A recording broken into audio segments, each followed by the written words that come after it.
एक बार भगवान बुद्ध जी एक गांव में उपदेश दे रहे थे। वहां पर एक धनी व्यक्ति उपदेश सुन रहा था।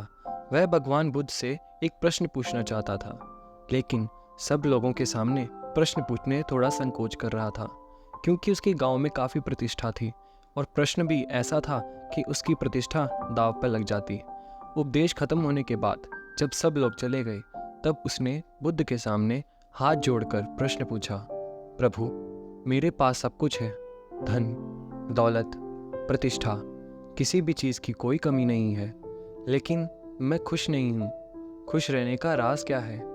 मैं जानना चाहता हूँ कि हमेशा खुश कैसे रहना चाहिए। यह सुनकर बुद्ध उसे अपने साथ जंगल में ले गए और सामने एक बड़े पत्थर को देखकर कहा कि इस पत्थर को उठाकर मेरे साथ चलो। कुछ समय बाद उस व्यक्ति के हाथ में दर्द होने लगा, लेकिन वह चुप रहा। काफ़ी समय बीत जाने के बाद उसे दर्द सहा नहीं गया और बुद्ध जी से कहा, मेरे हाथ में बहुत दर्द हो रहा है।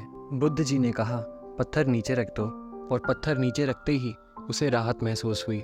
तब बुद्ध जी ने समझाया कि यही खुश रहने का राज है। उस व्यक्ति को कुछ समझ नहीं आया। बुद्ध जी बोले, जिस तरह इस पत्थर को जितने समय तक हाथ में रखोगे उतना ही दर्द होगा, इसी प्रकार दुख के बोझ को जितनी देर तक हम अपने कंधे पर रखेंगे उतना ही ज़्यादा दुखी और निराश रहेंगे।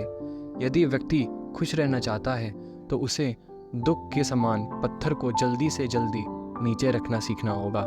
दोस्तों, हम सब यही करते हैं कि अपने जीवन में दुख के बोझ को ढोते ही रहते हैं। दुखों से मुक्ति तभी संभव है जब हम दुख के बोझ को अपने मन से जल्दी निकाल दें और इच्छाओं से रहित होकर या जो है उसी में शुक्र करते हुए खुश रहें। याद रखिए, प्रत्येक पल अपने आप में नया है और जो पल बीत चुका है उसकी कड़वी यादों को मन में संजो कर रखने से बेहतर है कि हम अपने वर्तमान के पल का पूरी तरह से आनंद उठाएं।